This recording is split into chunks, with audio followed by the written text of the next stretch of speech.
श्री कृष्णा श्री कृष्णा श्री कृष्णा श्री कृष्णा।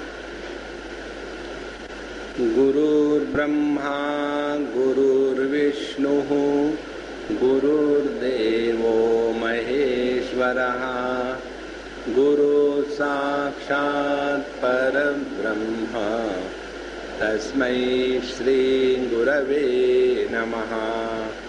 तस्मै श्री गुरवे नमः।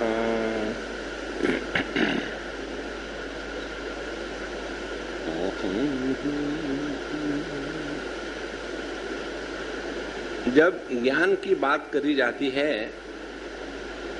तो हमको ऐसे लगता है ज्ञान माने मुझे क्या आता है इसके प्रदर्शन को ज्ञान कहते हैं। तो कल हमको भगवान ने बताया ज्ञान का तात्पर्य है पहले श्रवण के पश्चात मनन के द्वारा सभी संदेह निकाल दिए, उसके बाद तत्व के प्राप्ति में एक तानता एक लगन लग गई। तो जिसको ये लगन लग जाती है उसको अपने आप आगे क्या करना है ये मालूम होने लग जाता है,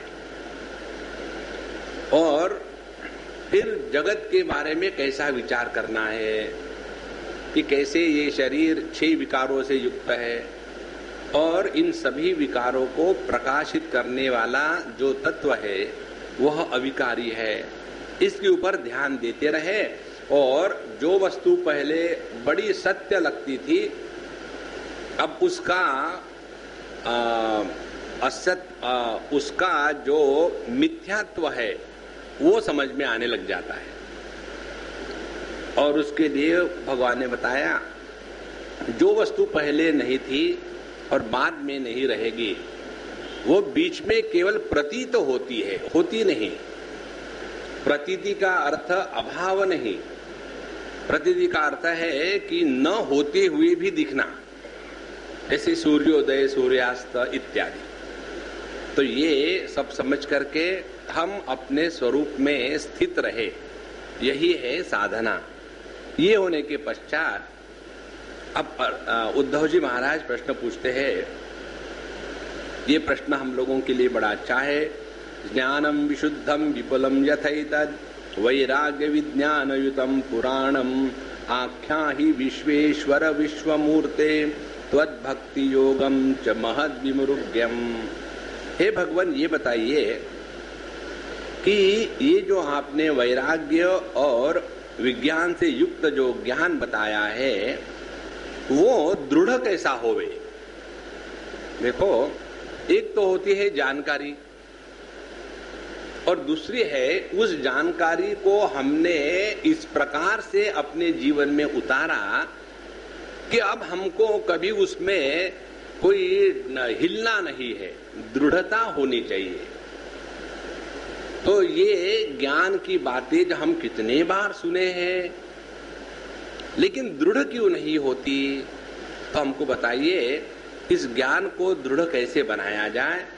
क्योंकि यदि ज्ञान दृढ़ होगा तब ही वो हमारे जीवन में उतरेगा। यदि ज्ञान में कुछ खोट होगी तो उतरने का सवाल ही रहे। इसीलिए ये बताइए और उस भक्ति योग का वर्णन कीजिए जिसको ब्रह्मा जी से लेकर के सभी बड़े बड़े महापुरुष ढूंढते रहते हैं और आपके सिवा हमें कोई आधार नहीं है। ये एक बड़ी महत्व की बात है प्रत्येक साधक के जीवन में। देखो जिस व्यक्ति को ये विश्वास दृढ़ हो जाता है कि मैं अकेला नहीं हूं, प्रभु नित्य निरंतर हमारे साथ है, ये विश्वास जितना दृढ़ होते जाएगा उतना आत्मबल बढ़ेगा।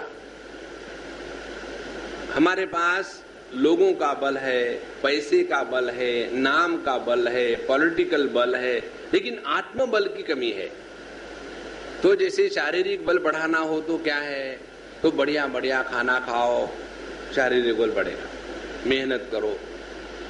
लेकिन हमको यदि आत्मबल बढ़ाना है तो उसके लिए क्या करना चाहिए?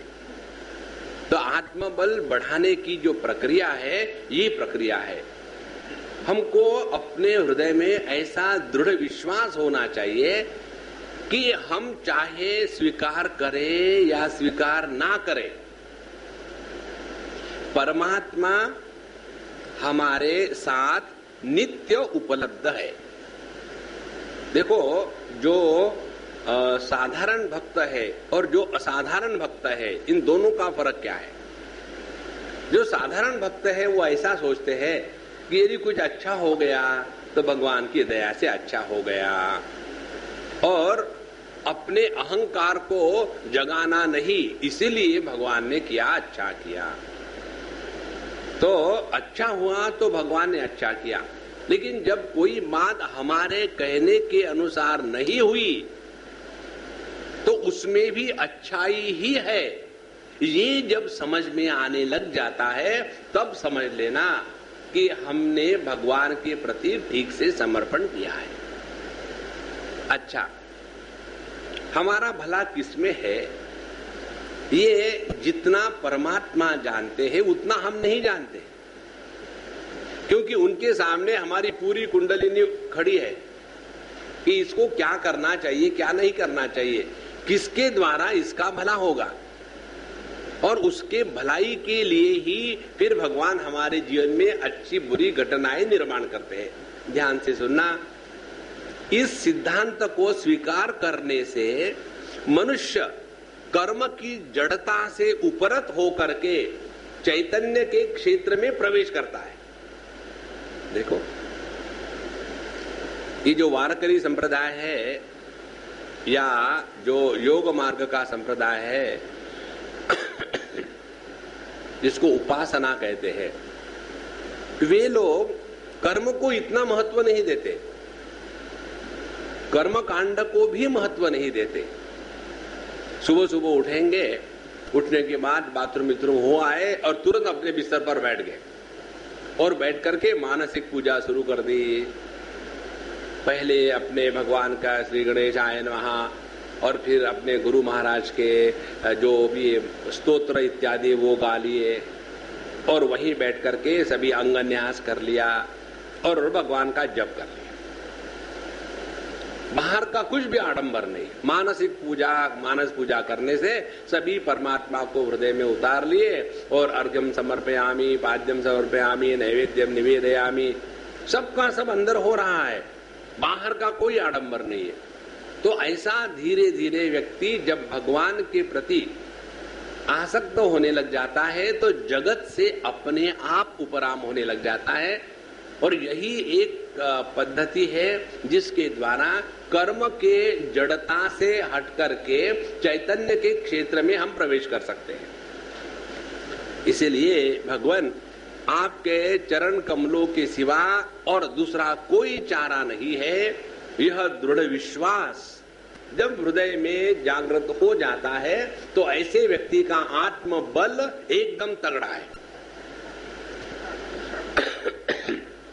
और एक विशेष बात आपको बताऊं, आत्मबल जितना स्त्रियों का होता है उतना पुरुषों का नहीं होता। कारण क्या है? स्त्री में जितनी भक्ति और समर्पण है उतना पुरुषों में नहीं होता। पुरुष तो हमेशा यही सोचते हैं कि हम अपने मेहनत के द्वारा, कर्म के द्वारा कुछ प्राप्त करेंगे, और वो जड़त्व में फंस जाते हैं। और स्त्री चाहे शरीर से कितनी भी वीक हो या मोटी हो, कैसी भी हो, लेकिन उसका आत्मविश्वास इसलिए दृढ़ होता है कि भगवान के प्रति समर्पण पक्का है। देखो, हम ऐसे कई जानते हैं लोग कि जहां जो फैमिली में पुरुष है और स्त्री है तो पूरा का पूरा उनका जो कुटुंब है वो स्त्री के कारण चल रहा है।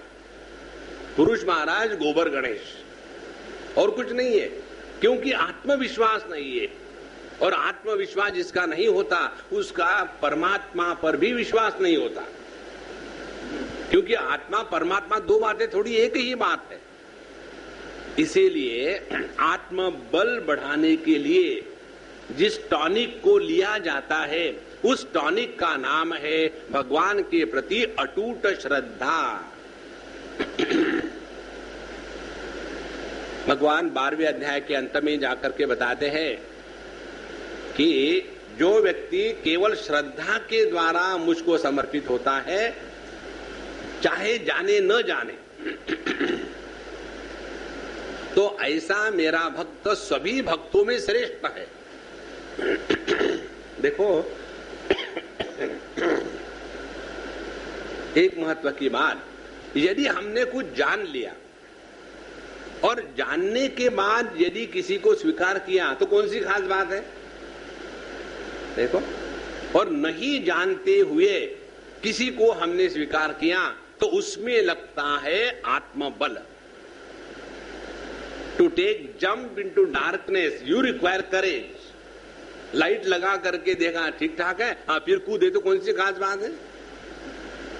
तो परमात्मा के बारे में कुछ मालूम नहीं हमको, भगवान की लीला क्या चल रही है इसके बारे में भी मालूम नहीं है, और फिर भी हम उन पर इतना विश्वास रखते हैं। और उस भगवान पर विश्वास का ही जो दूसरा रूप है, जो अभिव्यक्त रूप है भगवान का, भगवान के प्रति श्रद्धा विश्वास जब अभिव्यक्त होती है तब तो उसको कहते हैं आत्मबल। देखो, इसीलिए भगवान हमको तो केवल आपके ही चरणों की छत्र छाया है और कुछ नहीं। आगे कहते हैं, हम लोग इस अंधेरे में पड़े हुए हैं और यह काल रूपी सर्प हमको हमेशा डस रहा है। देखो, काल रूपी सर्प हम सबको डस रहा है। आयुर्नश्यति पश्यताम प्रतिदिनम याति क्षयम यौवनम प्रत्यायाति पुनर्गतान दिवसा कालो जगद्भक्षकः लक्ष्मी स्तूय तरंग भंग चपलम विद्युच्चलम जीवितम। This is the story of our life. एक एक दिन जो हमारे जीवन का बीत रहा है, हम कहते हैं हैप्पी बर्थडे। क्यों मनाते हैं मालूम है? चलो अब थोड़े दिन बाकी है और कुछ नहीं है। 60 साल मनाए, 80 साल मनाए, वो इसलिए मनाए कि चलो अब थोड़े दिन बाकी है, छुट्टी हो जाएगी। इसलिए एक एक दिन जो अपने जीवन का जा रहा है उसको प्रभु में लगाना है। तो यह हमारा ज्ञान दृढ़ कैसा होवे, हे भगवान आप हमको बता दीजिए।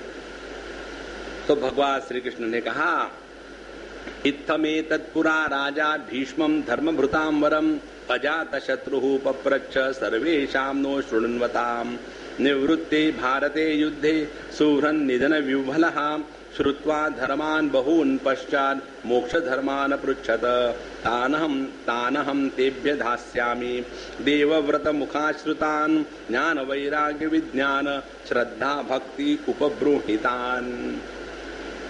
देखो, एक बड़ी महत्व की बात है, चाहे भगवान यहाँ हो या हमारे शास्त्रों में जितना भी ज्ञान का आदान प्रदान किया गया हो, उसमें ये बात जरूर लाते हैं। जब कोई प्रश्न पूछता है तो इस जगत में कोई भी प्रश्न नया नहीं होता। हमको, हमारे लिए भले नया हो। इसीलिए जब बाबा जी लोग ताजे ताजे बाबा जी बनते हैं ना और मार्केट में आ जाते हैं, तो आने के बाद कोई प्रश्न पूछता है कि महाराज ये बताइए, ये भगवान ने ऐसी दुनिया क्यों बनाई? तो ताजा बाबा जी जो इसका उत्तर देगा वो बहुत बड़ा खंडन मंडन ये वो सभी के सभी जितने सिद्धांत पड़े हैं, जब तक वो निकाल नहीं देगा तब तक के पेट ठीक नहीं रहता। और जो सुनने वाला कहता है हाँ बाबा जी को बड़ा ज्ञान है, अच्छा बताया, लेकिन हम पर कोई फर्क नहीं। क्यों? कि जो निकला है वो अनुभूति से युक्त नहीं था। देखो, अपचन का ज्ञान था वो, और वही साधक अनेक प्रकार की साधना करते करते जब प्रभु के प्रति समर्पित हो जाता है और यही प्रश्न जब उसी महात्मा को पूछा जाता है तो वो एक लाइन में जवाब देता है, भगवान ने दुनिया क्यों बनाई? ऐसे टाइम पास करने के लिए, भगवान की मौज है अपनी, आप कौन है पूछने वाले? ये जो उत्तर आते हैं संतों के महात्माओं के मुख से, ये पुस्तकों में नहीं मिलते, ये उनके हृदय से आते हैं। और दिखने के लिए बड़ा सिंपल होता है, लेकिन उसके पीछे शास्त्रों के सिद्धांत और उनकी अनुभूति, इन दोनों की सुगंध होती है, और इसीलिए उसका प्रभाव सुनने वाले के हृदय पर होता है। तो यहां भगवान कहते हैं कि देखो, ये तुमने जो प्रश्न पूछा बड़ा अच्छा प्रश्न है, और ऐसा ही प्रश्न धर्मराज युधिष्ठिर ने भीष्माचार्य जी को पूछा था युद्ध के बाद, और उस समय उन्होंने देखा कि अपने सभी रिश्तेदारी सब लोग मर गए हैं, तो बड़े दुखी हो गए, और जाकर के उन्होंने प्रश्न पूछे धर्म के बारे में। श्रुतवान धर्मान बहून पश्चात, और धर्म के बारे में सब बातें सुनने के बाद बाद में मोक्ष धर्मान अपृच्छत, फिर उन्होंने मोक्ष धर्म के बारे में भीष्माचार्य जी से बात की थी।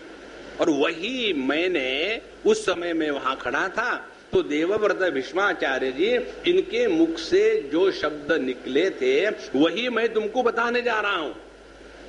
अब इससे क्या निकला? मतलब ये निकला, प्रश्न पूछने वाला व्यक्ति कोई असाधारण नहीं है। यह तो जगत में प्रश्न हजारों बार आया है। और दूसरी बात, जो उत्तर देने वाला है वो भी मैं उत्तर दे रहा हूं, वो भी भाव खत्म हो गया। तो क्या हो गया? इस संपूर्ण विश्व में ये प्रश्नोत्तरी का एपिसोड अनेक सालों से चल रहा है, इसमें नाविन्य कुछ भी नहीं है। देखो, कल हम लोगों ने यहाँ वो बच्चों का जो देखा, थोड़ा बहुत गाना नाचना वगैरह, तो जिनको इसके बारे में थोड़ा विचार किया हो, जब पहले हमारे बच्चे होते हैं तो कितना उसमें हम इंटरेस्ट लेते हैं, कैमरा लेकर के आएंगे और फोटो खींचेंगे। एक बार मुझे एक अम्मा ले गई थी, स्वामी जी हमारे बच्चे का कल्चर प्रोग्राम है, आप जरूर आइए। हम गए, और वो जाकर के अमेरिका की बात है, फटाफट फोटो लग गई। तुम किसके फोटो निकल रहे? बोले वो जो है ना, वो मेरा लड़का है ना। कहा, दिखता तो है नहीं। बोले वो 1 2 3 that elephant is my son. पूरा उसने वो कस्ट्यूम पहन रखा था, चेहरा दिख नहीं रहा था, लेकिन उस माँ के लिए वो एलिफेंट के पीछे जो है वो मेरा लड़का है। तो कितना प्रेम जागृत हो गया। और वही माँ जब बड़ी हो जाती है और वही एलिफेंट परेशान करने लग जाता है तब एकदम वैराग्य आ जाता है। और उसके बाद यही है, हाँ अच्छा है, बहुत अच्छा कार्यक्रम किया, नारंग जी बड़ी मेहनत कर रहे हैं, यहाँ के लोगों ने भी बड़ी अच्छी कार्य, लेकिन किसी में कुछ लेना देना नहीं। लेकिन पहली बार जब अपन का बच्चा है तो कितना इंटरेस्ट। इसी प्रकार से हम जब कोई प्रश्न पूछते ऐसे लगता है कि क्या यूनिक प्रश्न मारा है। यहां भगवान बताते, देखो महाराज, ना तो तुम्हारा प्रश्न नया है, ना तो मेरा उत्तर नया है। जहां ये भाव आपके जीवन में जागृत होगा, कभी भी अहंकार का निर्माण नहीं होगा। इसलिए मैं तुमको बताता हूं कारण क्या है। कारण ये है कि ज्ञान, वैराग्य, विज्ञान, श्रद्धा, भक्ति, भीष्माचार्य जी में ये सभी की सभी बातें थी। और इसीलिए ऐसे भीष्माचार्य जी के मुख से जो सुना था वो मैं तुमको बताने वाला हूं। तो क्या बताया था उन्होंने? तो नवैकादश पंचत्रीन भावान भूतेषु येन वै ईक्षते ता अथ ऐक्यम अप्येषु तज्ज्ञानम मम निश्चितम। तो उसको ज्ञान कहते हैं, परोक्ष ज्ञान। किसको परोक्ष ज्ञान कहते हैं? ये जो 28 तत्व बताते हैं शास्त्रों में, वो है अष्टधा प्रकृति, उसके बाद पुरुष, महत्त्व अहंकार, पंच तन्मात्रा, 5 ज्ञानेन्द्रिय, 5 कर्मेंद्रिय, 1 मन, पंच महाभूत, इनके 3 गुण, ये सब मिलाकर के 28 की गिनती होती है। तो इन 28 तत्वों को ब्रह्मा जी से लेकर के छोटी सी वस्तु में जो दर्शन कर रहा है, माने हमारा ध्यान भिन्नता पर नहीं है। जैसे हम सभी लोग हैं, जब हम डॉक्टर के पास जाते हैं तो डॉक्टर हमको कौन सी दृष्टि से देखता है?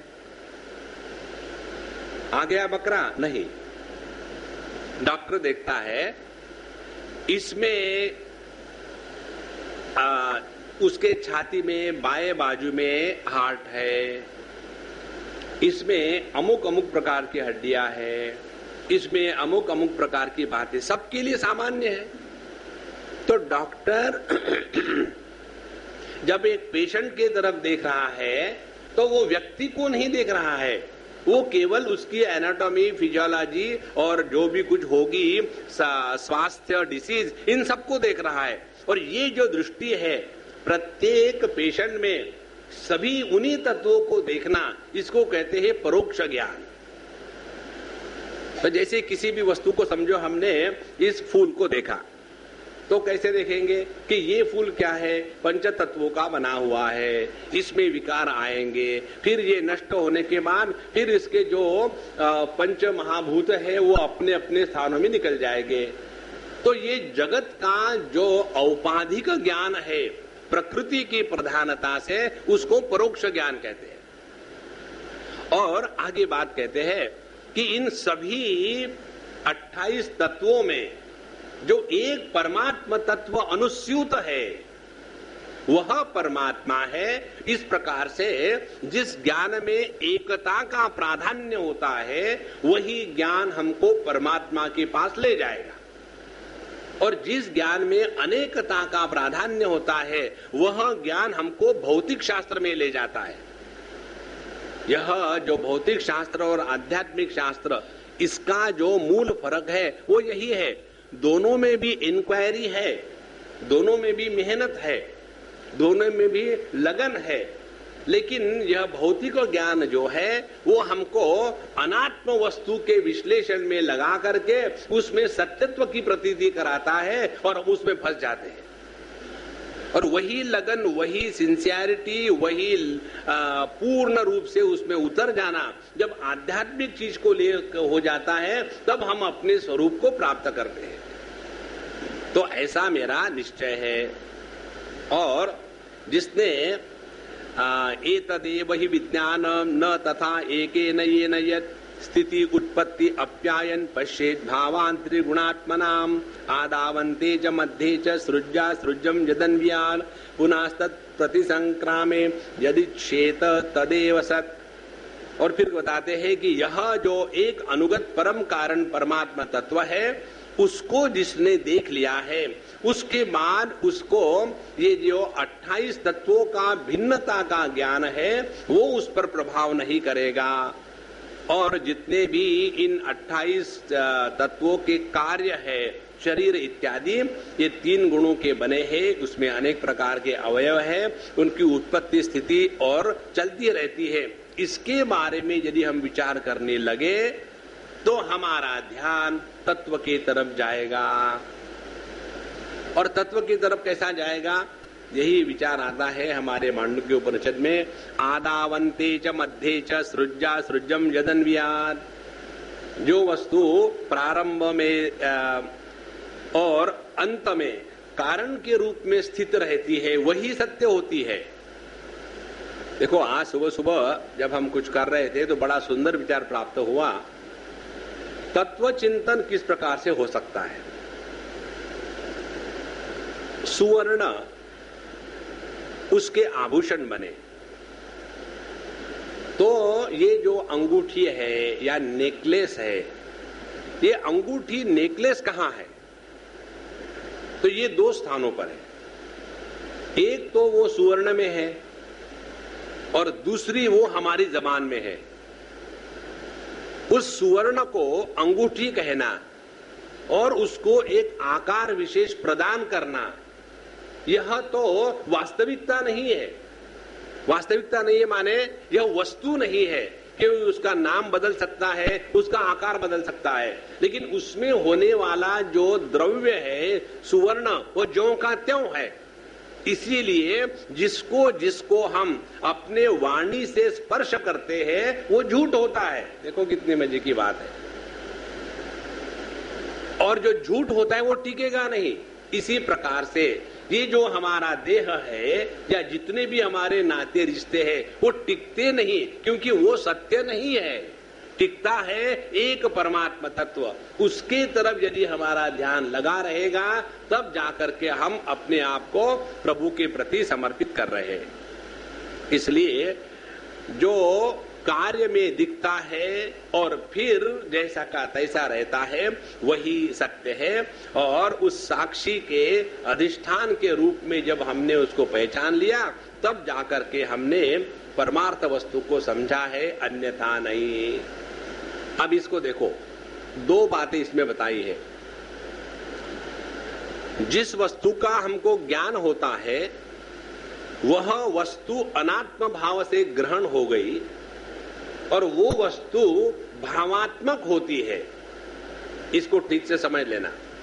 भावात्मक होती है माने ये वस्तु का हमको ज्ञान हुआ। तो कैसे ज्ञान हुआ कि ये वस्तु मैं नहीं हूं, पहली बात तो ये अनात्म भाव हो गया। दूसरी बात, इस वस्तु का हमको ग्रहण होता है यह वस्तु है के रूप में। तो प्रत्येक वस्तु का जो हमको ज्ञान होता है यह अनात्म भाव से और भावात्मक रूप से होता है। तो ये हो गया अस्तित्व प्रधान तत्व का प्रतिपादन। और दूसरी बात, ये वस्तु है, इसका निर्णय कब हुआ? जब इस वस्तु के अस्तित्व को चैतन्य ने प्रकाशित किया। देखो, यदि किसी वस्तु के अस्तित्व को चैतन्य प्रकाशित नहीं करेगा तो उस वस्तु के अस्तित्व की स्वीकृति नहीं हो सकती। उदाहरण के लिए समझो अपना ये गुरुत्वाकर्षण का सिद्धांत। तो क्या न्यूटन के आने के पहले वो नहीं था? क्या था? लेकिन न्यूटन महाराज ने उस गुरुत्वाकर्षण के सिद्धांत को पहचाना, उसके बाद उसकी स्वीकृति हुई। देखो कितनी सरल बात है। इसी प्रकार से जगत की उपलब्धि और अस्तित्व तब सिद्ध होता है कि जब वो चैतन्य के प्रकाश में नहाता है। अब तीसरी बात, यहां जो चैतन्य की अनुभूति है हमारी, ये अनुभूति कैसी है? क्या ये चैतन्य भावात्मक है कि अभावात्मक है? तो है भावात्मक। माने क्या हो गया? चेतना और सत्ता एक है। इसी एक भावात्मक सत्ता में जब किसी भी कारण से अलगपना हो जाता है, अलगपना हो जाता है माने क्या? प्रकाशित करने वाला मैं और प्रकाशित होने वाला वह, ये भिन्न है। तो वहीं से संसार प्रारंभ हो गया। अब इसमें से निकलना कैसा है? इसमें से निकलने के लिए जैसे इस देह के निर्मित के पूर्व क्या मेरा अभाव था? नहीं। कारण क्या? कारण यही है कि अभाव से कोई भी वस्तु का निर्माण नहीं होता। अब ये वस्तु में, इस देह में मैं हूं ना? हाँ जी। तो मेरा अभी भी अभाव नहीं है। और तीसरी बात, ये देह एक समय में निर्माण हुआ और एक समय में नष्ट होगा।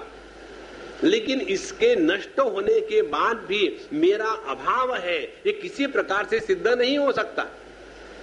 इसीलिए मैं इस देह के पूर्व था, अब हूं, बाद में रहूंगा, ऐसा जो सबका प्रकाशक है वह साक्षी जब मैं के रूप में समझ में आ जाता है तब हमारी ज्ञान की निष्ठा पक्की होगी। इसीलिए आदावंते च मध्ये च सृज्या सृजम यदन्वियान। तो यह जो एक परम कारण है उसके तरफ हमारा ध्यान जाए। एक स्टेप और आगे ध्यान से सुनना। ये जो विश्लेषण हम कर रहे हैं इसमें हमारा ध्यान कहां जाता है? यदि हमारा ध्यान जा रहा है ये देह, उसका अभाव फिर देह का होना और मृत्यु के बाद फिर देह का अभाव होना, यहां हमारा ध्यान जाएगा तो हम अनात्म भाव में फंस रहे हैं और वहीं से संसार प्रारंभ होता है, वहां से भौतिक जीवन प्रारंभ हो गया। और इसी तत्व का विश्लेषण करते समय यदि हमारा ध्यान रहा कि देह के निर्मिति के पूर्व जो था, देह में जो है और देह के नाश होने के बाद भी जो बना रहता है, वहां यदि हमारा ध्यान होगा तो क्या होगा, इस जगत के प्रति जो वैराग्य है वह समझदारी की चीज होगी, वह फ्रस्ट्रेशन का डिप्रेशन नहीं होगा। देखो महाराज, इसलिए अपने पापों का प्रक्षालन करने की पद्धति साधक की क्षमता के अनुसार होती है।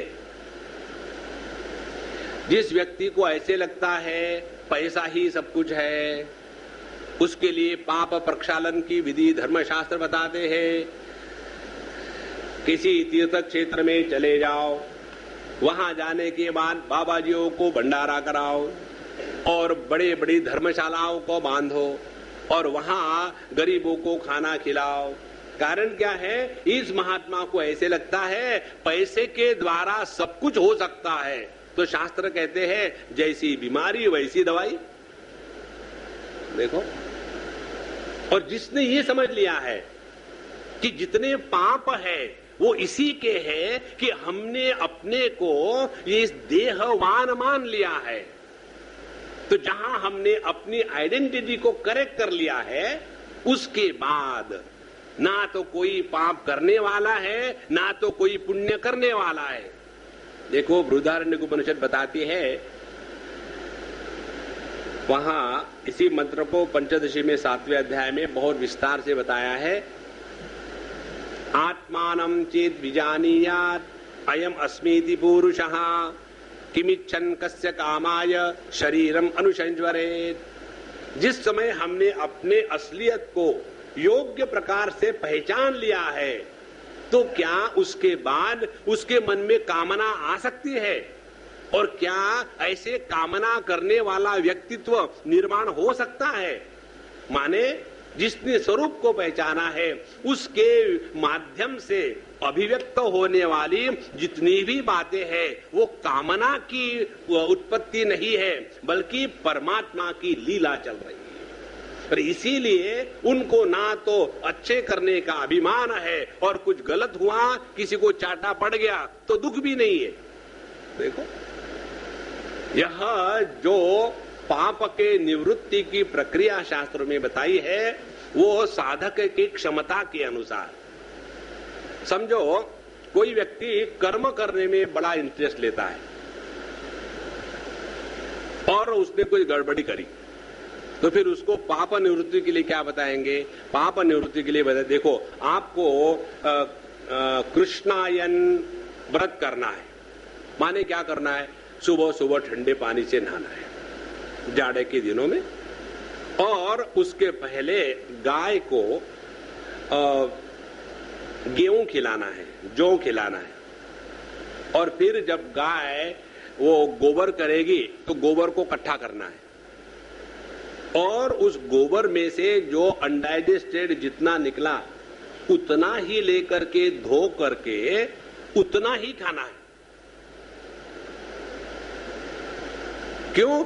कि मैंने कर्म के द्वारा पाप किया, तो कर्म के द्वारा किया हुआ पाप कर्म के द्वारा ही निवृत्त होगा, तो गोबर ढोते रहो। देखो, और जो भगवान के भगत है, कौन है वो? नॉन स्टॉप रोते हैं, भगवान ऐसा किया, भगवान ऐसा क्यों किया, हमने बड़ा पाप किया, भगवान माफ कर दो, माफ कर दो। महात्मा कहते तुम भगवान के भगत हो, हाँ, रो रहे हो पाप करने के कारण, हाँ, हाथ में माला पकड़ो और हो जाओ बिजी। देखो, और जो योग मार्ग से चलने वाले हैं उनको यदि अपने पापों की निवृत्ति करानी है तो योग मार्ग से चलने वालों को ना तो कर्म का उपदेश किया जाता है, ना तो ज्ञान का उपदेश किया जाता है, ना तो उनको भगवान के नाम लेने का उपदेश किया जाता है। फिर उनको बताते हैं तुम्हारे पापों का प्रक्षालन करने के लिए एकमात्र साधना है प्राणायामात्म परंतपः। फिर उनको प्राणायाम की अब नॉर्मली तुम कितने बार घंटे बैठते हो प्राणायाम करने के लिए? 2 घंटे बैठते, आज से 6 घंटा बैठना शुरू हो जाओ। अब वो प्राणायाम में बिजी हो गया। इन सब का तात्पर्य एक ही है। क्या तात्पर्य है? देहात्म भाव से अलग होना। जितने पाप पुण्य है वो तभी तक वैलिड है जब तक कि हमने अपने आप को देह के रूप में स्वीकार किया है। इसीलिए ये जो पाप पुण्य का चक्कर है ना, इसके ज्यादा फंसना मत, उसी में फंसे रहोगे नहीं तो यहां भगवान बताते हैं कि श्रुति प्रत्यक्षमैतिह्यम अनुमानम चतुष्टयम प्रमाणेष्वनवस्थानात् विकल्पात् स विरज्यते। श्रुति शास्त्रों का सिद्धांत, प्रत्यक्ष हमारा जो साक्षात अनुभव है, ऐतिह्य जो महासंतों ने बताया है, और अनुमान जो अनुमान से बात सिद्ध होती है। इन चारों से यदि आप विचार करो तो यही बात पक्की हो जाएगी कि यह जो प्रपंच है यह अस्थिर है, नश्वर है और विकारी है, और इसीलिए यह सत्य नहीं है। लेकिन उसी को लेकर के कितने परेशान हो जाते हैं। देखो महाराज, जगत के बदलने के कारण जो दुखी होता है वो बेवकूफ है। ये जगत हमेशा बदलता आया है। जैसे आप देखो, ये छोटे बच्चे जो होते हैं ना, वो बच्चों को कोई टीचर अच्छी लगती है। अब वो क्लास 1 से हो गया, अब उसको क्लास 2 में जाना है। वो कहता है मुझे नहीं जाना। क्यों? मुझे वही टीचर बड़ी अच्छी लगती है। I don't want to go to any other school. तो वहां फंस गया वो। इसी प्रकार से हमारे पास पहले बहुत गाड़ियां थी, घोड़े थे और हम गधे थे, लेकिन पता नहीं अब क्या करें, सब चला गया। भगवान ऐसा क्यों किया? तुमको चाबी भरने के लिए। अरे अपने आप को दीनहीन मत समझो, निकल आओ उसमें से। ऐसी कितनी गाड़ियां आके चली गई, हम ज्यों के त्यों। ऐसी कितने देह आकर के चले गए, हम ज्यों के त्यों। ऐसे कितने मित्र दोस्त या दुश्मन आके चले गए, हम ज्यों के त्यों। ऐसे कितने महात्मा आके चले गए, हम ज्यों के त्यों। कोई फर्क नहीं पड़ता। तो यह जो अविकारी नित्य उपलब्ध अखंड तत्व है महाराज, उसको पकड़ो, फिर देखो जीवन में कैसा आनंद आता है।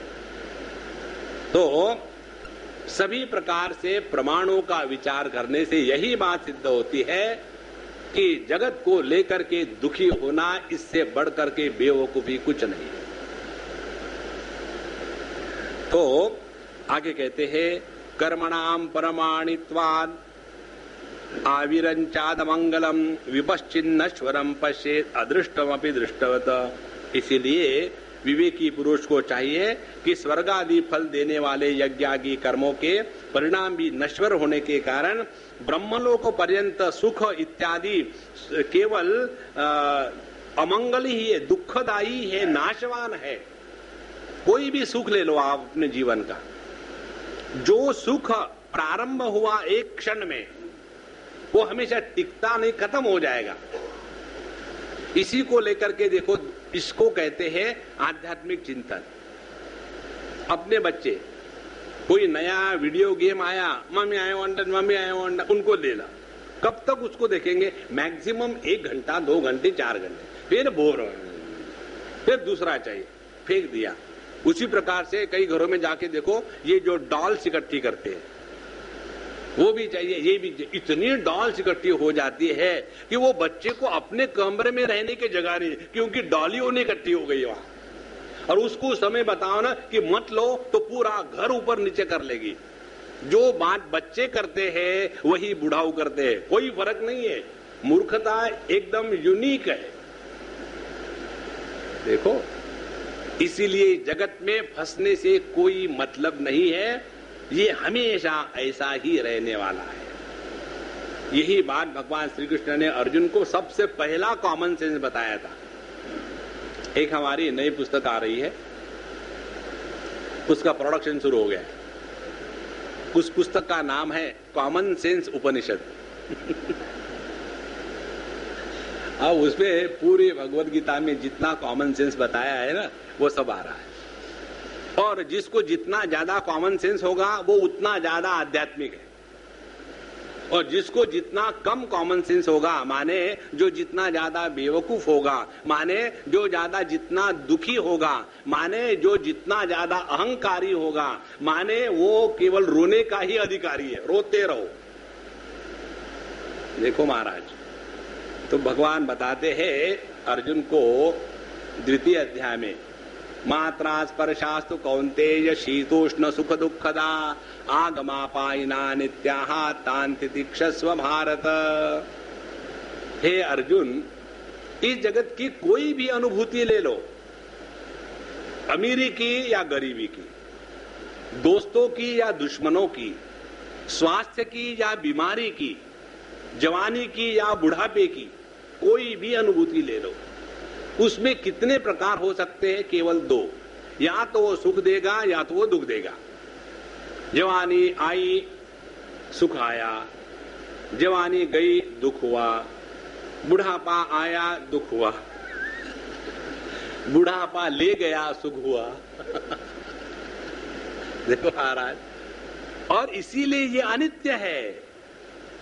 जो वस्तु आके नष्ट हो जाती है वो सत्य नहीं हो सकती। जितना इसके ऊपर हमारा ध्यान रहेगा उतना हम धीरे धीरे धीरे अपने तत्व में स्थिर रहेंगे। भैया इस बात को समझ लो, भगवान की कृपा हो गई तो बड़ा मजा आएगा। किसी भी वस्तु को, किसी भी पूर्व स्मृति को लेकर के दुखी मत होना। एक हम आपको उदाहरण बता दें, अभी वो नहीं रहे, अभी मर गए, हम गए थे मरने के बाद उनको मिलने के लिए, क्योंकि जब वो जिंदा थे तब बोलने के लायक नहीं थे, और बहुत पढ़े लिखे, चार्टर्ड अकाउंटेंट और बड़े सक्सेसफुल, पैसे की कमी नहीं, हमेशा हा हा हु करने वाले। और उनकी जो पत्नी थी वो सभी रोगों का मोबाइल क्लिनिक थी। कहीं भी कुछ रोग का नाम लो, फट से उनके होल्डॉल में से दवाई निकलती थी। इतनी उनके पास बीमारियां और इतनी दवाइयां, लेकिन वो हमेशा दवाई खाती थी, मस्त रहती थी। और ये भी दोनों हा हा हु करने वाले हस्बैंड वाइफ।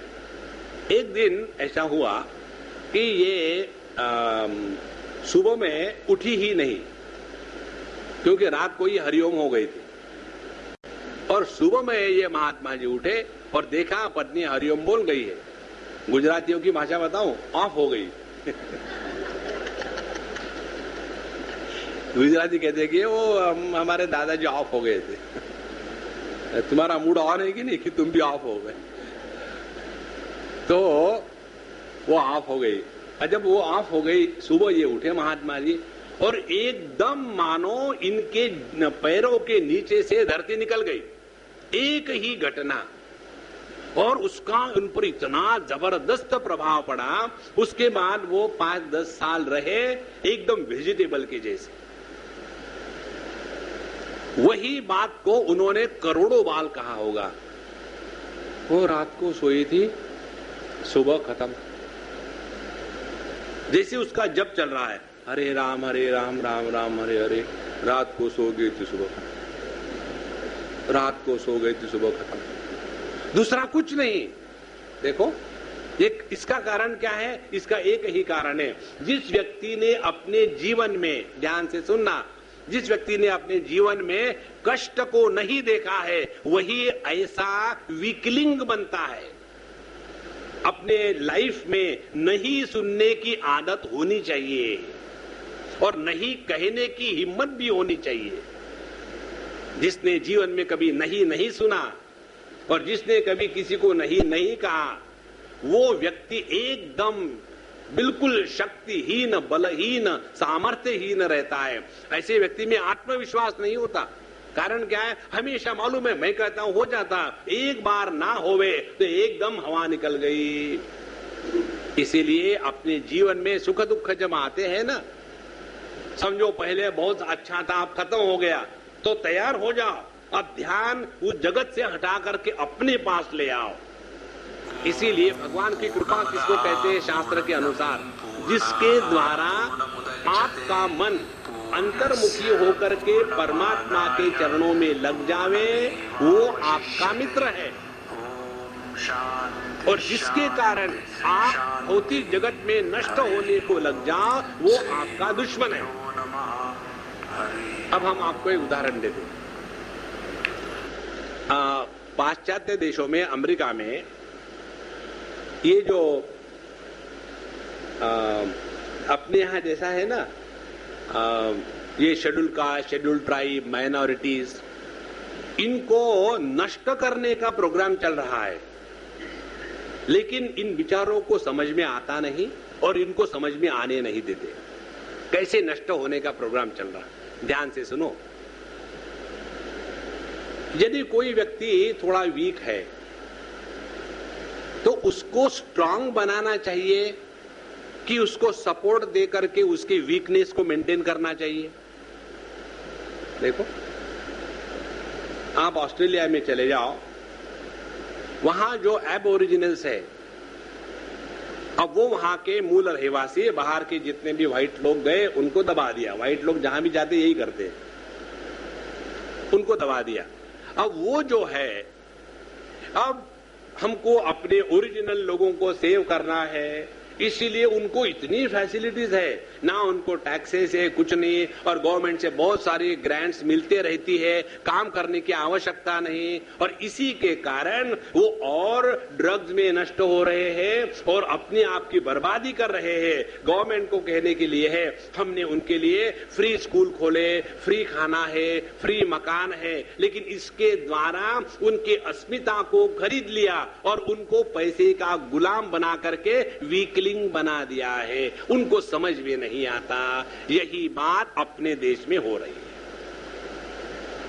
जो नालायक व्यक्ति है, उस नालायक व्यक्ति को उच्च पद पर स्थापित कर दो तो वो करेगा क्या? वो उसको नहीं सह सकेगा, और उसी के कारण फिर अनेक प्रकार की करप्शन वगैरह अपने आप आने लग जाता है।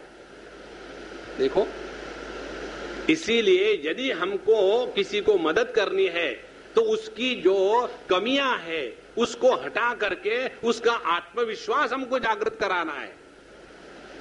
यही बात शास्त्र कहते हैं। अपने जीवन में कोई अच्छी बुरी घटना आई तो रो मत, अपने आत्मविश्वास को जागृत करो और फिर देखो कि ये वही घटना है जिसके कारण हमने अपने जीवन की दिशा को बदल दिया था। इसी को कहते हैं भगवत गीता के पहले अध्याय का अर्थ, अर्जुन विषाद योगो नाम। यदि अर्जुन के जीवन में विषाद नहीं आता तो भगवान के मुख से उसको भगवत गीता का ज्ञान कभी नहीं मिलता। कितने सालों तक भगवान के साथ अर्जुन रहा, लेकिन कभी उसने नहीं पूछा। हमेशा हे कृष्ण, हे यादव, हे सखा, दोस्ती है। और उस तत्व को जिसको पाने के लिए हमने ये मनुष्य का शरीर धारण किया है, उसके प्रति एकदम उदासीन हो गए। लेकिन जब भगवान की कृपा होती है तब हमारे जीवन में कष्ट आते हैं, और जब वो कष्ट आने के कारण हम भगवान को यदि याद करते हैं तो वो कष्ट बुरे नहीं होते। इसीलिए कुंती माता कहती है भगवान से कि हे भगवान, हमको तो आप दुख दिया करो, क्योंकि मालूम है जब दुख आते हैं तब हमारा आपके प्रति जो समर्पण है एकाग्रता से परिपूर्ण होता है। देखो, इसीलिए जितना इसका सुंदरता से विचार करते जाओ, आप अपने में जो सुप्त चैतन्य की अनंत शक्ति है उसको जागृत करोगे। हमारे रामकृष्ण परमहंस और विवेकानंद की बात है। विवेकानंद तो पहले ब्राह्मो समाज में जाकर के गाने तबला बजाने वाले थे और कभी कभी इनके पास आते थे, और इनको तो मालूम था कि ये दिव्य आत्मा है, साधारण नहीं है, सीएच आत्मा नहीं है, दिव्य आत्मा है। तो उन्होंने एक बार कहा कि महाराज ये बताइए, ये माँ तो आपसे बात करती है, हमसे क्यों नहीं बात करती? और हमारे घर में बड़ी परेशानी है, पैसों की कमी है और घर में बड़ी दारिद्र्य है, कुछ किया जाए। तो बोले ऐसे करो, तुम माँ से जाके मांग लो, मैं माँ को बोल दूंगा कि इसको जो मांगे दे देना। और ये महाराज चले गए माँ के पास। माँ के पास चले और जाने के बाद जैसा उनका मन माँ पर एकाग्र हो गया, ये जगत की छोटी मोटी बात है, मम्मी का तबीयत ठीक नहीं, बच्चे की शादी नहीं हो रही, कह खत्म। बम्बई की भाषा में खल्लास। देखो कुछ नहीं बचा। और फिर जब उनको पूछा, हाँ मांगा क्या माँ से, क्या मांगना है? उस माँ के सामने जाने के बाद तम्बाकू चूना मांगना है। देखो महाराज, जिसके हृदय में भगवान के प्रति प्रेम जागृत हो जाता है ना, वो जगत के ईंट पत्थरों को नहीं मांगता। और यही है जीवन में आने वाले कष्टों के पीछे भगवान का अनुग्रह। ये जिसने समझ लिया है वही आध्यात्मिक क्षेत्र में चल रहा है, उसी का विश्वास दृढ़ है और उसी का आत्मबल पक्का है। जीवन में यदि कोई चीज काम में हमारी आती है तो केवल आत्मबल, बाहर की चीजें काम नहीं आती। समझो आप कहीं ऐसे स्थान पर हो कि जहां ना तो आपकी गवर्नमेंट पहुंच सकती है, ना तो पुलिस पहुंच सकती है, ना तो आपके मामा पहुंच सकते हैं, ना तो आपके पास पैसे हैं, कुछ भी पहुंच नहीं सकता वहां। उस समय यदि कोई आपको मदद कर सकता है तो केवल आत्मबल, और उसी आत्मबल की जागृति को कहते हैं भगवान का अनुग्रह। इसलिए ये विवेकी पुरुष को विचार करना चाहिए कि ये कर्म इत्यादि के जितने फल है ये सब नश्वर है। अपने आप को उस प्रभु में लगाना, इसी के लिए जीवन में कष्ट या दुख आते हैं। उसके बाद भगवान कहते हैं कि हे भक्ति योगा पुरैवोक्तः प्रीयमाणायतेन्घ पुनश्च कथयिष्यामि मद्भक्ते कारणं परम श्रद्धामृत कथायां मे शश्वन् मदनुकीर्तनम परिनिष्ठा च पूजायां स्तुतिभिस्तवनं मम आदरं परिचर्यायां सर्वांगैरभिवन्दनम् मद्भक्त पूजाभ्यधिका सर्वभूतेषु मन्मति मदर्थेषु अंगचेष्टा च वचसा मद्गुणेरणं मय्यर्पणं च मनसः सर्वकाम विवर्जनं मदर्थेऽर्थ परित्यागः भोगस्य च सुखस्य च इष्टं दत्तं हुतं जप्तं मदर्थं यद्व्रतं तपः। भगवान बताते हैं कि अर्जुन, वैसे मैंने तुमको पहले कई बार बताया भक्ति योग के बारे में, लेकिन तुम्हारे मन में ये भक्ति के प्रति इतनी आदर प्रेम है और तुम इतने निष्पाप हो, इसीलिए फिर से मैं तुमको भक्ति के बारे में बताता हूं। माने यदि हमारे प्रश्न का उत्तर कोई संत महात्मा देते हैं तो समझ लेना कि दो कारण है। एक तो हमारे प्रश्न के पीछे जिज्ञासा यथार्थ है, झूठ मूठ की नहीं है। और दूसरी महत्व की बात, यदि हमारे प्रश्न का उत्तर नहीं मिलता तो समझ लेना अपने प्रश्न में कहीं खोट है। कल परसों की बात है, एक अम्मा हमको कह रहे थे, साहब जी मुझे प्रश्न पूछना है आपसे। हमने लिखो, कागज पर पूछो। बोले हमको लिखना नहीं अच्छा लगता। हमने कहा हमको बोलना नहीं अच्छा लगता। बोले आप जबरदस्ती क्यों कर रहे लिखने के लिए? हमने कहा जब तुमको लिखना है तो तुम अपने विचारों को ठीक से रखोगी, और तुमको बोला ठीक है प्रश्न पूछो तो तुम लेक्चर देने लगोगी। देखो, many times it happens when our thoughts are not clear, in that attempt of putting the thoughts we deliver a lecture. और बाद में कहते हैं अब बताओ, अब क्या बताऊं, प्रश्न तो था ही नहीं कहीं। देखो, और उसने कहा स्वामी जी आप बड़े मुश्किल वाले हो, मैं प्रयत्न करती हूँ लिखने का। और लिखा, और लिखने के बाद कहती स्वामी जी मेरी मजाक मत उड़ाना। हमने कहा कि तुम स्वयं सिद्ध हो, दूसरे को मजाक उड़ाने की क्या जरूरत है? देखो कितनी कंडीशंस आ जाती है। तो यहां भगवान कहते, हे अनघ, हे निष्पाप, हे सरल हृदय के व्यक्तित्व, मैं तुमको फिर बता रहा हूं क्योंकि मैं तुमसे बहुत प्रेम करता हूं और यह भक्ति का जो श्रेष्ठ साधन बताता हूं। तो क्या कहते हैं? पहली बात, श्रद्धामृत कथायाम में, मेरी कथा गुणगान नाम संकीर्तन, इसमें श्रद्धा हो और मेरे गुण लीला नामों का संकीर्तन करते रहे, मेरी पूजा में अत्यंत निष्ठा रखे और स्तोत्रों के द्वारा मेरी स्तुति करे। देखो, भक्ति करने के 3 प्रकार है। हम अपने स्थूल देह से भगवान के स्थूल विग्रह की पूजा करें। दूसरा, हम अपने वाणी से भगवान की स्तुति मंत्रों का उच्चारण करें। और तीसरा, हम अपने मन के द्वारा भगवान के स्वरूप का चिंतन करें। और क्योंकि हमारे व्यक्तित्व में तीनों पहलू है, स्थूल देह भी है, वाणी भी है और मन भी है, और इसीलिए भक्ति साधना के ये तीनों भी अंग आवश्यक है। देखो, भगवान शंकराचार्य को मंदिर में जाकर के घंटे बजाने की जरूरत तो थी नहीं, लेकिन फिर भी वो गए। कारण क्या है? कारण यही है, जब जब हम देहात्म भाव से व्यवहार कर रहे हैं तो जगत में भगवान के पूजा, मूर्ति पूजा इत्यादि होनी ही चाहिए। यदि हम वो नहीं कर रहे हैं, केवल अपनी जबान हला रहे हैं, तो इसकी चुगली उसकी चुगली, उसके स्थान पर भगवान की चुगली करना शुरू कर दो। चुगली करो लेकिन भगवान। और यदि हम ये 2 से निकले और पड़े हुए बिस्तर पर और बड़े परेशान है, नींद नहीं आ रही, पता नहीं क्या करें, पता नहीं क्या करें, तो भगवान के स्वरूप का चिंतन करना शुरू कर दो। जहां भगवान के स्वरूप का चिंतन शुरू कर दोगे, आपको नींद गारंटी से आएगी। भगवान के नाम में क्या शक्ति नहीं है, सब कुछ संभव है। इस प्रकार से यह मेरी भक्ति का ही प्रकार है।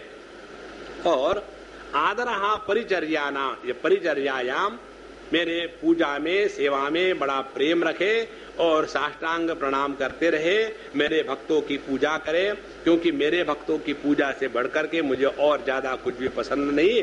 और सभी प्राणियों में मुझे देखना प्रारंभ करे।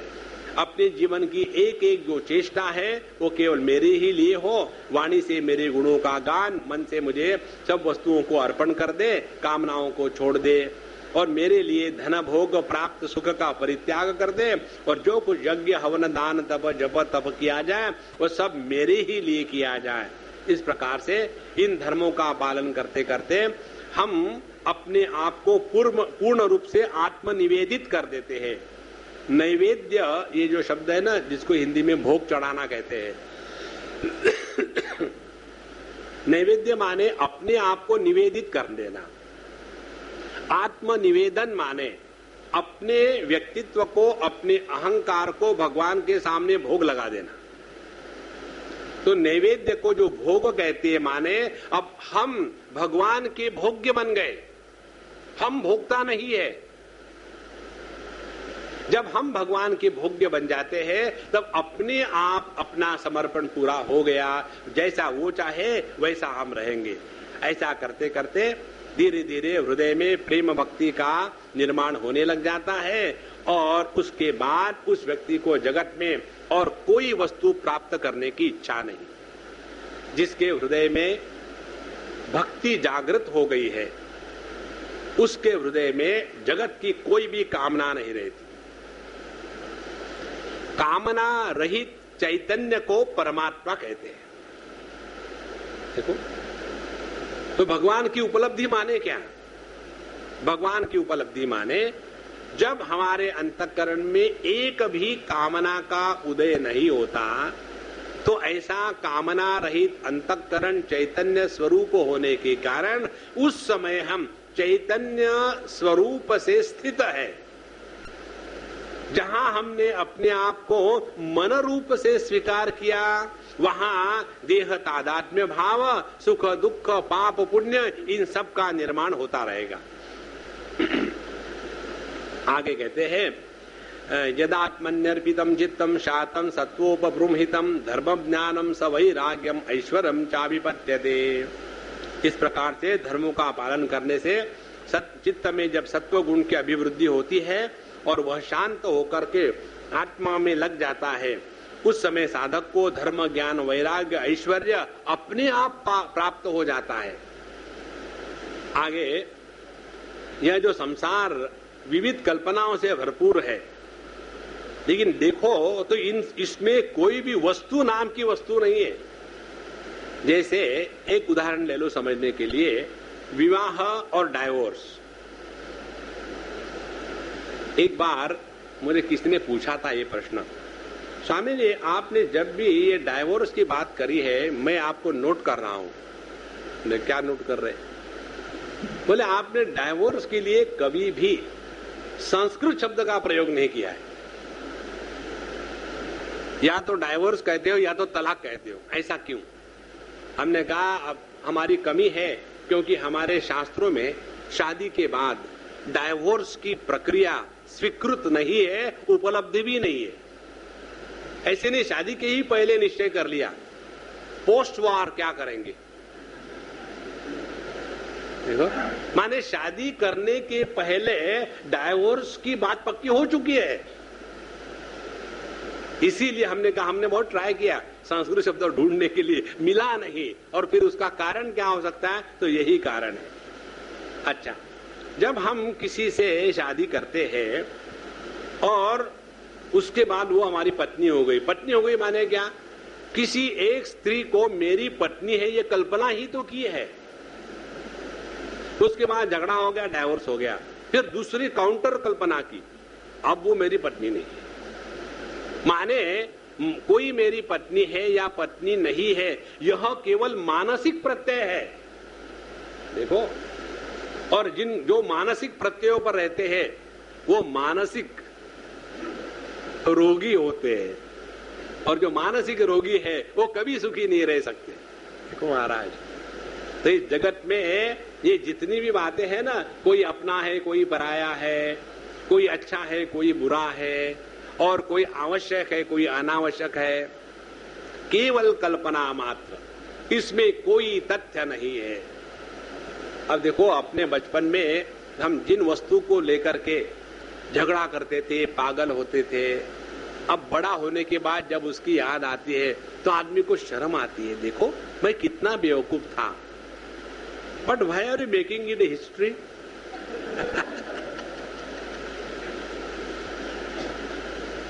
तो जितना हम इस पर विचार करें तो देखो, इस जगत में किसी भी रिश्ते को लेकर के, उपलब्धि को लेकर के, हानि को लेकर के, किसी भी अनुभूति को लेकर के हमेशा के लिए सुखी दुखी होना, इससे बढ़कर के कोई बेवकूफी नहीं है। ये केवल काल्पनिक है, मानसिक प्रत्यय और कुछ नहीं है। और इससे हम इतने तंग हो जाते हैं कि हम चाहते कुछ भी हो जाए, नींद में चले जाए। नींद में जाने के लिए आदमी क्यों तरसता है? इससे परेशान होकर के। और जब फिर दवाई खाओ तब भी नींद नहीं आती, इंजेक्शन लो तब भी नींद नहीं आती, तो क्या करे? सत्संग में चले जाओ।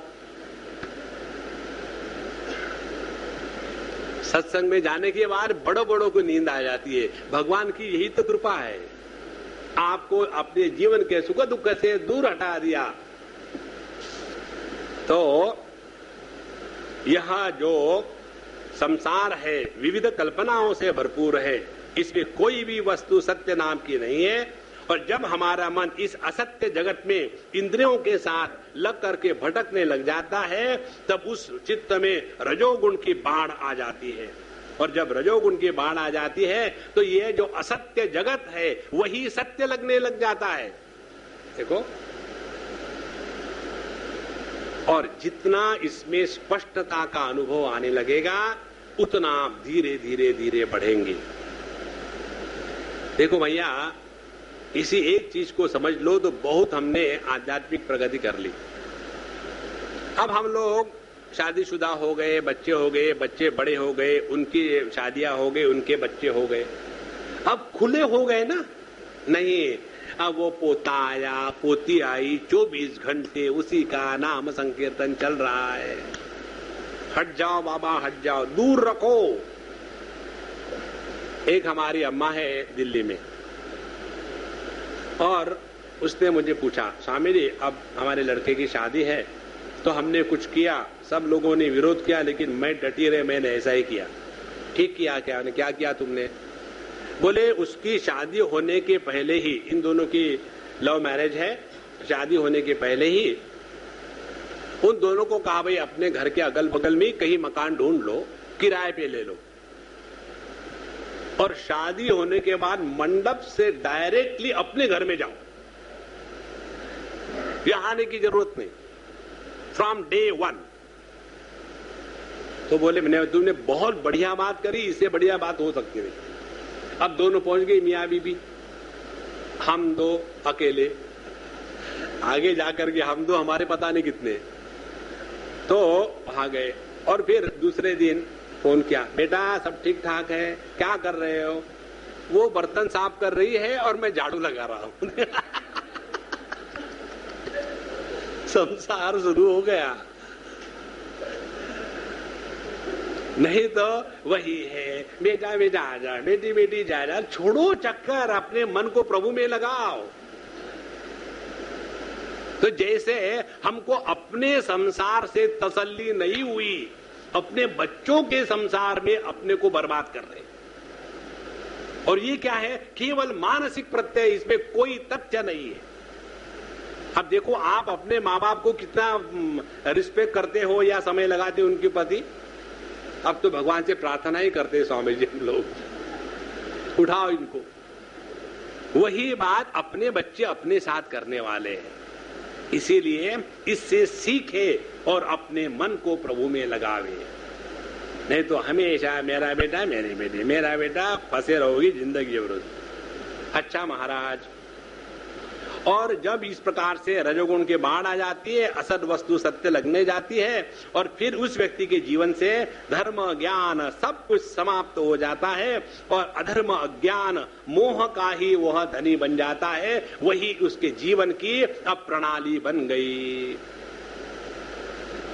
हम एक सज्जन का उदाहरण दें आपको। एक हमारे अच्छे मित्र है, और उनमें इतना वैराग्य हो गया था, उन्होंने सब बिजनेस छोड़ दिया और हमेशा इसी में लगे रहते थे। 6-6, 8-8 घंटे ध्यान करते, अध्ययन करते, जप करते, मंदिरों में जाते, सत्संग को जाते, और घर की हर चीज उन्होंने अपने बच्चे पर सौंप दी। और उसके बाद शायद बच्चे की शादी हो गई। शादी होने के बाद 2-3 साल निकल गए, बच्चा हुआ। जैसे बच्चा हुआ, माने ग्रैंडसन हुआ, उसके बाद एकदम इतनी उनकी साधना, सबका सत्यानाश। 24 घंटे घर में रहना, 24 घंटे बच्चे के साथ। उसको देखो, उसको देखो, उसको देखो, घर के लोगों को पागल कर दिया, स्वयं भी पागल हो गए। क्या मिला इससे? इसीलिए अपने आप को कहीं फंसाना मत। सबके साथ प्रेम करो, लेकिन दूर रहो, ज्यादा नजदीक किसी को मत आने देना। जहां हमारे प्रेम में आसक्ति की दुर्गंध आने लगी, वहां दुख होगा।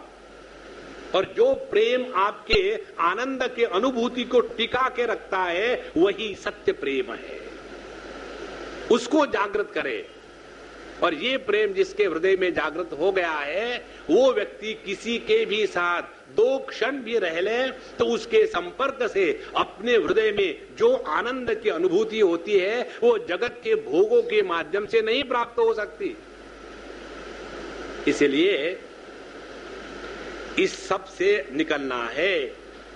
धर्मो मद भक्तिकृत प्रोक्तः ज्ञानम चैत्कात्म्य दर्शनम गुणेश्वर संगो वैराग्यम ऐश्वर्यम चाणिमादयः।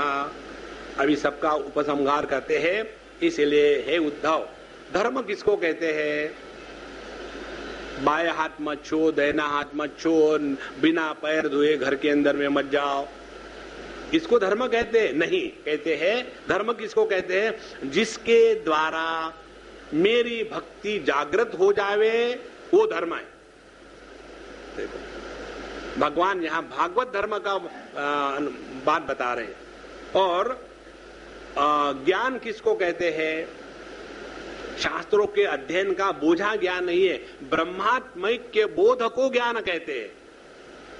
जब हमने अपने स्वरूप को ब्रह्म रूप से पहचाना है तब हमने ज्ञान प्राप्त किया है। और तीसरी बात, वैराग्य किसको कहते हैं? विषयों के प्रति असंगता होवे। असंगता होवे माने घृणा नहीं। कई बार हमारे मन में विषयों के प्रति घृणा होती है, वह वैराग्य नहीं है। जैसे खाने की बात ले लो, जो व्यक्ति वेजिटेरियन होते हैं उनके मन में ये नॉन वेजिटेरियन अन्न के प्रति और लोगों के प्रति ऐसी घृणा होती है, हम नहीं खाएंगे, आपके हम नहीं आएंगे, आप लोग मांस मच्छी खाते हो। हम क्या कहते, हम क्यों गाली देते हैं, ज्यादा कुछ नहीं खाते। मन में किसी भी प्रकार की घृणा नहीं हो।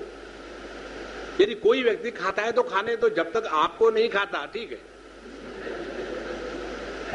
क्योंकि नॉन वेजिटेरियन लोगों को क्या भरोसा क्या है, चलो इसको खाओ, हाँ सब्जी नहीं है कोई बात नहीं, वो आए ना गेस्ट, काटो उनका हाथ। तो विषयों के प्रति असंगता निर्लेप रहना यह वैराग्य है। और अणिमादि जो सिद्धियां है वही ऐश्वर्य है। ध्यान से सुनना, पैसे, गाड़ी, घोड़े, मकान, इसको ऐश्वर्य नहीं कहते। ऐश्वर्य उसको कहते हैं, आप यहां बैठे हैं और आपके मन में एक संकल्प आया, बहुत दिनों से श्रीखंड नहीं खाया और श्रीखंड आके आपके टेबल पर टपका, अरे कहां से आ गया, इसको कहते ऐश्वर्य। नहीं तो श्रीखंड खाना है लेकिन डॉक्टर ने कहा मत खाओ, और कहाँ मिलेगा अमूल का, अमूल पता नहीं कहाँ है, अब कहाँ जाओ, क्या करो, तब तक के मन की इच्छा खत्म हो जाती है और बाद में अच्छा हुआ नहीं खाया। उसको ऐश्वर्य नहीं, उसको दारिद्र्य कहते हैं। मन के संकल्प बिना किसी प्रयत्न से जब सिद्ध होने लग जाते हैं तब उसको कहते असली ऐश्वर्य। ये दौड़ दौड़ के परेशान हो गए वस्तुओं को इकट्ठा करके अपने ऐश्वर्य को दिखाना, इससे बड़ा दारिद्र्य कोई नहीं है। हमारे अखंडानंद जी महाराज को एक बार एक सज्जन अपने घर ले गए, बंबई की बात है, कफ परेड की, जहां सभी लोग कफ में परेशान है, वहां ले गए। और वहां ले जाने के बाद दिखाया, स्वामी जी ये हमारा ड्राइंग रूम है। अब वो तो विदेह पुरुष थे और गांव के रहने वाले थे, अंग्रेजी का चक्कर नहीं था और उनको इन चीजों में कभी इंटरेस्ट भी नहीं था, गंगा किनारे पले हुए। और उनको बताया ये ड्राइंग रूम है, उन्होंने कहा माने क्या? आप भले ड्राइंग, हमको मालूम नहीं क्या ये, अच्छा इसको ड्राइंग रूम कहते हैं, अच्छा है, इसमें ड्राइंग कहाँ है और ड्राइंग किसको कहते हैं? देखो तो दिखा दिया, बोले बैठने का कमरा, हाँ बोले ऐसे बोलो ना, बैठने का कमरा, ठीक है बैठ लेते, बैठ लिए। बोले महाराज जी ये बताइए ये कमरे को सजाने में कितना खर्चा आया होगा? बोले मुझे क्या मालूम, होगा 10-20 रुपए 25 रुपए और क्या। जिस आदमी ने जिंदगी में जाकर के दुकान से आधा किलो चीनी खरीदी नहीं, उसको भाव पूछ रहे हो आप? बोले नहीं महाराज आपको बताए, ये जो ड्राइंग रूम है ना इसका 1 करोड़ रुपए लगा है। अब 1 करोड़ की ड्राइंग रूम में बैठ करके शांति मिलती है क्या? अब आप विषयांतरण मत करना। और जो पेड़ के नीचे बैठ करके एक दुपट्टा तान सो जाता है, उसको पूछो ऐश्वर्य किसको कहते हैं? बाहर की जो ईंट पत्थरों को इकट्ठा करके ऐश्वर्य की जो कल्पना करते हैं वह ऐश्वर्य नहीं है। तो ये 4 बातें भगवान ने यहां बताई। धर्म किसको कहते हैं? धर्म कहते हैं हमारा मन जिसके द्वारा प्रभु के चरणों में लगता है वो धर्म है। ज्ञान किसको कहते हैं? जिसके द्वारा ब्रह्मात्मैक्य का साक्षात्कार होता है उसको ज्ञान कहते हैं। वैराग्य किसको कहते हैं? जगत के किसी भी वस्तु व्यक्ति के प्रति कोई भी आसक्ति नहीं है। आसक्ति का अर्थ ठीक से समझ लेना। आसक्ति माने जो जा भी सकती है उसको आसक्ति कहते हैं। और जो ऐश्वर्य क्या है? ऐश्वर्य वो है कि केवल अपने ही द्वारा हम जगत के सभी चीजों को उपलब्ध कर सके। इसलिए बाबा जीओं को महाराज कहते हैं और जो बाकी लोग हैं उनको राजा कहते हैं। राजा साहब आइए, क्यों? महाराज जी आए हैं। देखो, इसके पश्चात उद्धव जी ने प्रश्न पूछे भगवान। कितने प्रश्न पूछे होंगे? यमा कत विधि प्रोक्तः नियमो वारिकर्षण कश्यम कोदम कृष्ण काति दीक्षा धृति प्रभो किम दानम की तपशौर्यम किम सत्यमृतम उच्यते तस्त्यागा किम धनम चेष्टम को यज्ञ काच दक्षिणा पुंसा किम सिद्बलम श्रीमन भगो लाभश्च केशव का विद्या हि परा का श्री किम सुखम दुःखमेव च कहा पंडित कश्च मूर्खः क पंथा उत्पथश्च कहा क स्वर्गो नरक कस्वित् को बंधुरुत की गृहम क आढ्य को दरिद्रो वा कृपणः कहा क ईश्वरः एतान् प्रश्नान् मम ब्रूहि विपरीताश्च सत्पते। हे भगवान, मेरे इन प्रश्नों का उत्तर दो और इसके जो विरुद्ध भाव है उसका भी उत्तर दो। अब कितने प्रश्न है? उन्होंने इसमें 35 प्रश्न पूछे, 35 क्वेश्चंस, और कहते हैं उसके विरुद्ध भाव माने 35 प्लस 35 70 प्रश्नों के उत्तर दो। तो कौन से प्रश्न है? कहा यमः कतिविधः, यम क्या है, नियम क्या है, उनके कितने प्रकार है, शम क्या है, दम क्या है, तितिक्षा क्या है, धैर्य क्या है, दान तपस्या शूरता सत्य रुत इसका स्वरूप बतलाइए, त्याग क्या है, अभिष्ट धन कौन सा है, यज्ञ किसे कहते हैं, दक्षिणा क्या वस्तु है, पुरुष का सच्चा बल क्या है, भगवान में जो भग है वो भग किसको कहते हैं, लाभ क्या वस्तु है, उत्तम विद्या श्री लज्जा सुख दुख क्या है, पंडित और मूर्ख के लक्षण बताइए, सुमार्ग कुमार्ग का लक्षण क्या है, स्वर्ग नरक क्या है, भाई बंधु किसे मानना चाहिए, घर क्या है, धनवान और निर्धन किसे कहते हैं, कृपण कौन है, ईश्वर किसे कहते हैं। हे भक्त वत्सल प्रभु, आप मेरे इन प्रश्न का उत्तर दीजिए और इसके जो विरोधी भाव है, एतान प्रश्नान मम ब्रूहि विपरीताश्च हे सत्पते। हे भगवान, आप हमको इनकी विपरीत भाव को भी बताइए। इसके बाद भगवान इन सभी 70 प्रश्नों के उत्तर फटाफट दे देते हैं। इसमें भगवान ने जो उत्तर दिए हैं उसको हम देखेंगे विस्तार से, अच्छी तरह से। ऐसे ही प्रसंग रामचरितमानस में कई जगह आते हैं। इसीलिए आप देखेंगे रामचरितमानस में श्रीमद् भागवत पुराण का प्रतिबिंब बहुत रूप से पड़ा है। जैसे एक उदाहरण के लिए भगवान, वहां एक प्रश्न आता है शायद उत्तरकांड में, वहां आप कहते हैं कि जो पापी मनुष्य के लक्षण क्या है, सबसे बड़ा पाप क्या है, तो सबसे बड़े पाप में जो उन्होंने 14 लक्षण बताए हैं और उसमें एक लक्षण बताया, सबसे बड़ा पाप है दारिद्र्य। दरिद्री आदमी हमेशा दुखी रहेगा क्योंकि वो पाप के ही कारण दरिद्र बना हुआ है। इसी प्रकार से इन्होंने यहाँ 70 प्रश्न पूछे, उसके उत्तर भगवान बता जा रहे। अब पहले यम नियम, इनके उत्तर बताते हैं। पातंजल योग दर्शन में यम नियम 5 प्रकार के बताए गए हैं। वहां जो यम साधना है वो है अहिंसा, सत्य, अस्तेय, अपरिग्रह इत्यादि, ब्रह्मचर्य, ये यम है। और वहां नियम ये बताए गए हैं कि शौच, उसके बाद तपस्वाध्याय, ईश्वर प्रणिधानानि इत्यादि 5 वहां नियम बता गए। शौच संतोष भी है, लेकिन यहां भगवान ने बताए हमारे भागवत शास्त्र के अनुसार 12 यम है और 12 नियम है। कौन से यम नियम है? कहते हैं अहिंसा, सत्यम, स्तेय, असंगो, धीर संजय, आस्तिक्यम, ब्रह्मचर्यम च, मौनम, स्थैर्यम, क्षमा, भयम, शौचम, जपस्तपो, होमः, श्रद्धा, तीर्थ्यम च, मर्दनम, तीर्थाटनम, परार्थेहा, तुष्टिराचार्य सेवनम। एते यमा सनियमा उभयोः द्वादश स्मृताः। तो ये जो यम नियम है दोनों के दोनों 12-12 है। तो क्या है यम? क्या है? अहिंसा, सत्य, अस्तेय चोरी नहीं करना, असंगता, लज्जा, असंचय ज्यादा इकट्ठा नहीं करना धन इत्यादि, आस्तिकता, ब्रह्मचर्य, मौन, स्थिरता, क्षमा और अभय, ये 12 यम है। यम है का मतलब क्या है? अच्छा यम है, नोट कर लिए। अरे बाबा इसको अपने जीवन में उतारना है। अच्छा ये बात है।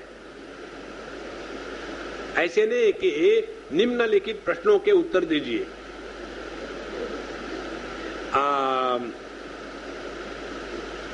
अपने भारतवर्ष के कितने राज्य है और उन राज्यों की कौन सी राजधानियां हैं? उत्तर दे दो। सर क्यों मजाक कर रहे हो? आपको तो सब मालूम है, देख लेना। उत्तर दे दिया।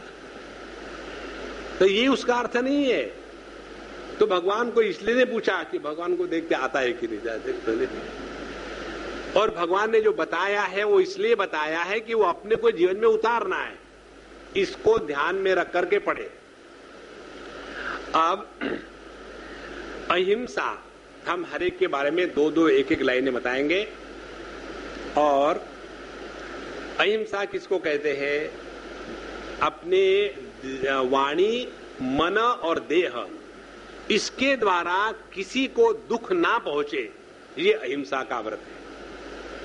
इसीलिए किसी से बात करते समय ध्यान रखना, कहीं अपने मुख से जली कटी तो नहीं निकल रही है, कहीं हम बोलने के स्थान पर बार्किंग तो नहीं कर रहे हैं, कहीं हम किसी व्यक्ति का न्यून निकाल करके उसको दुखी तो नहीं कर रहे हैं, इसी प्रकार से कहीं हम किसी का बुरा चिंतन तो नहीं कर रहे हैं, उसी प्रकार से किसी को हम शारीरिक हिंसा तो नहीं पहुंचा रहे हैं। ये साधना करना, यानी हमने अहिंसा की यम साधना की। फिर सत्य, सत्य माने अपने हृदय के भावों को वैसे ही प्रकट करना जो वास्तविक है, उसको सत्य कहते हैं। तो हमारे हृदय में भाव है अगले को मारे, तो वास्तविक प्रकट करना, ये इसका अर्थ बन गया? नहीं। अपने मन में जो किसी के प्रति घृणा द्वेष है वो नित्य टिकने वाली वस्तु नहीं है, इसीलिए वो असत्य है, ये इसका अर्थ है। तो नित्य सत्य क्या है? सत्य यही है कि हम जीना चाहते हैं, दूसरों को जीना दो। हम किसी से धोखा नहीं खाना चाहते, किसी को धोखा मत दो। हम दुखी नहीं होना चाहते, किसी को दुखी ना बनाओ। देखो ये है सत्य की अभिव्यक्ति। इसी प्रकार से चोरी नहीं करना, असंगता, लज्जा इत्यादि आप करते रहो, बाकी का होमवर्क है। ओम पूर्णमदः पूर्णमिदं पूर्णात् पूर्णमुदच्यते पूर्णस्य पूर्णमादाय पूर्णमेवावशिष्यते। ओम शांति शांति शांति। हरि ओम। श्री गुरुभ्यो नमः। हरि ओम।